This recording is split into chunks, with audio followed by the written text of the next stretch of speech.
And you said try to go to a board meeting if it's going to be held at a time when it's coinciding with your review of the documents.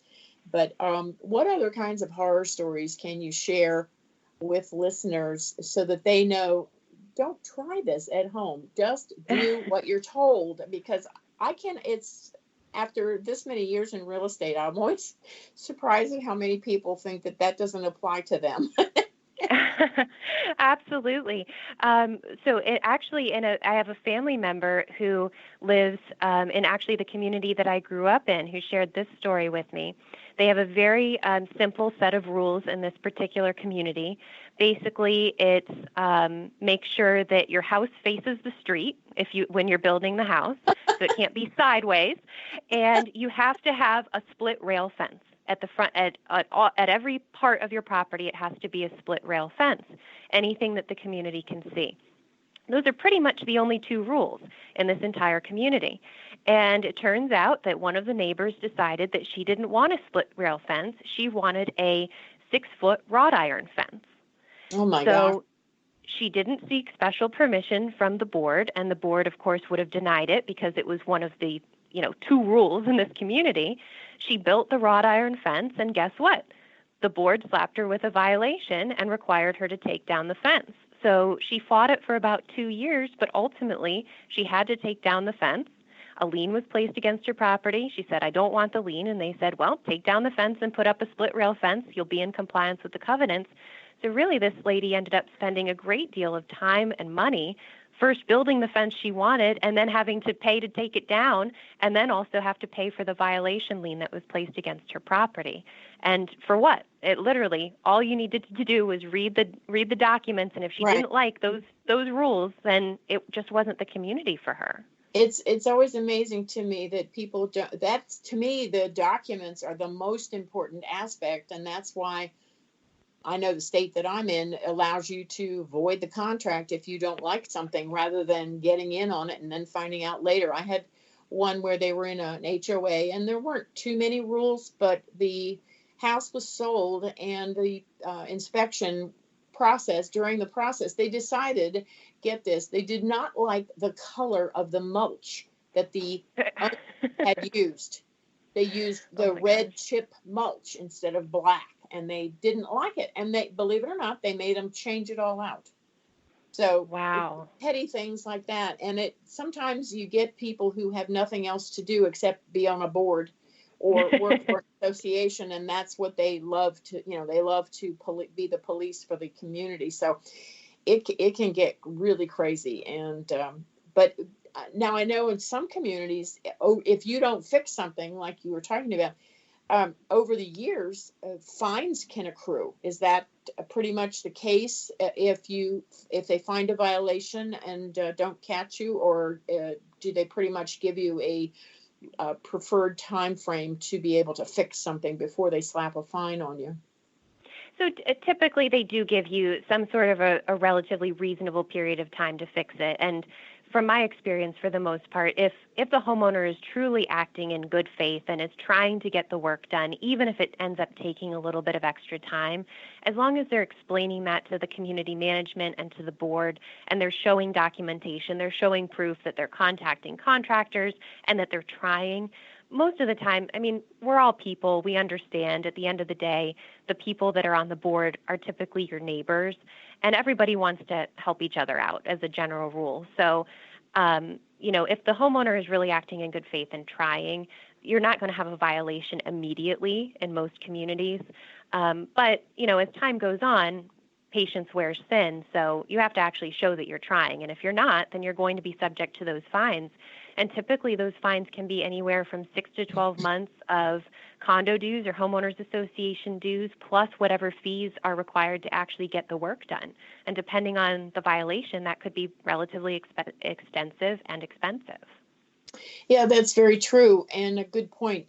Thank you for sharing that. I had another question that came up when you are buying a new community. Let's say it's a condominium community and you're buying one of the units, but the builder hasn't completely sold out yet. So talk a little bit about when does that transition from the builder maintaining it to having the condo have a board who then maintains it and hires their own condo association and management company and that sort of thing. Talk a little bit about that. What is something that somebody should watch out for? Because if you have a bunch of board members who've never lived in a condo and then all of a sudden they have responsibility, that can get to be a challenge. And then at what point does the builder say, okay, I've sold, more than half or whatever his number is. Now it's your turn to take it over. Can you talk about that for a moment? Yeah, so that's something that is definitely a good question for whatever new community that you're buying into. And when the builder decides to take that step back is really determined by the builder themselves. So in my experience, a lot of times in the area that I practice, they'll sell the entire building, and then the condo builder will take a step back anywhere from immediately after that last unit is sold. Sometimes it's turned over rather quickly within a couple of months to the new board and to the community management company. And sometimes it'll be the first year will be with the builder, and then after that it's transitioned over to the new owners. But something that I would look for in a new community or an existing community for that matter would be the parking situation, particularly with a condo. You want to make sure that are you actually buying a parking space or are you buying the right to use a parking space? Right. Very important. Thanks for bringing that up. That's a very important point. And especially with a brand new condo, you don't have that history like you do with an existing community. With an existing community, you can go back to the association and say, okay, in this particular condo unit, I have 2 parking spaces, and historically they've always been, let's say parking space 50 and 51. Has that ever changed? And there's a history to look back on for the past 10, 20, 30 years, and the people can say no, or only one time out of 200 units has that ever changed, something like that. With brand new construction, you might be guaranteed 2 spaces, but who gets to assign those spaces, and how will it be worked out in the future, and can those change? That can all be very important to your future resale value and just your regular use and enjoyment of your property. Very much so. In fact, I've had condos where there were 2 assigned parking spaces in a garage, and the owner was a single person, and they wanted to find out if they could rent the other space. And this one particular condo association said, we don't care who parks there, but you have to take care of getting it rented and making sure nothing happens to any of the other cars who are not, who are owners there. But so some people have made extra money. They can, $10,000, $20,000 a year just renting the extra space. But it is something that you need to check when you're buying into it too. So at the original, let's say it's a new condo building, who develops the actual association rules? Is it the builder, or do they do they hire an outside firm who comes in and does that for them? How does that sometimes work? So obviously at the end of the day, it's the builder who gets to come up with the governing documents, but they're always hiring they should be hiring an outside law firm, I should say. Right. And typically they do. And those are the people that actually file the restrictive covenants that the builder signs off on. So the very initial rules that govern the association, homeowners or condo association, come from the builder. And then if there's any subsequent rules after that, then that comes from the board and is then implemented by the community manager or the board themselves if they're self-managed. So just to wrap up, I just have one quick question. On new associations, where it's a new building, in other words, does the board get any input? Are they allowed any input as to who the management company will be, or does the builder already go ahead and do that for them so they don't have to worry about it for the first year or so, and then they can choose somebody else if they don't like the quality of service they're getting? So most of the time the builder does go ahead and choose somebody just to help at the outset to make the transition a little bit easier. But absolutely the board has a say after that. If they don't like the management quality, if they don't like the fees that the community manager is charging, they have a say, the board has a say in all of that to switch how they're managed. Because at the end of the day, it is the board that is implementing the rules, and it's the board with the power that can go to the community and have the community vote to change the actual declaration and the restrictions that the builder puts in place. So that sounds a little bit easier than it is in practice because it's very hard to get a large community to agree. So typically the rules that the builder puts out to start with are what the board follows, and perhaps they tailor that a little bit over time in practice. But changing the actual rules that are set out at the beginning can be very difficult. Possible, but difficult.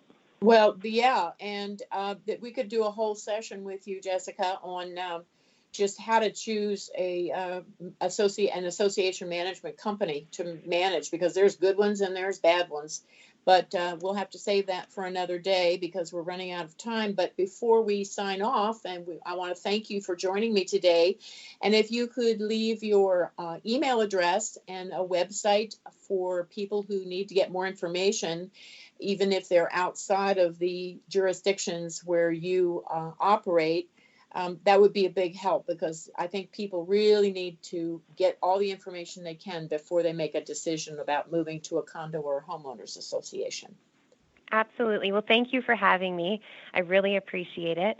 And the best way to get in touch with me is to visit our website, which is www.championtitle.com. And my email address is Jessica, Jessica, then the letter Y for last initial, at Kase with a K, so it's Kase, lawyers, LAWYERS.com. Well, thank you so much, Jessica. We will definitely have to have you back because this has been a very interesting topic, and I'm sure we'll get a lot of feedback. And if anybody has any questions for me, you can contact me at moveorimprove.with.debbie@gmail.com. And thank you so much, Jessica. It's been a very rewarding, informative 30 minutes. Oh, thank you, Debbie.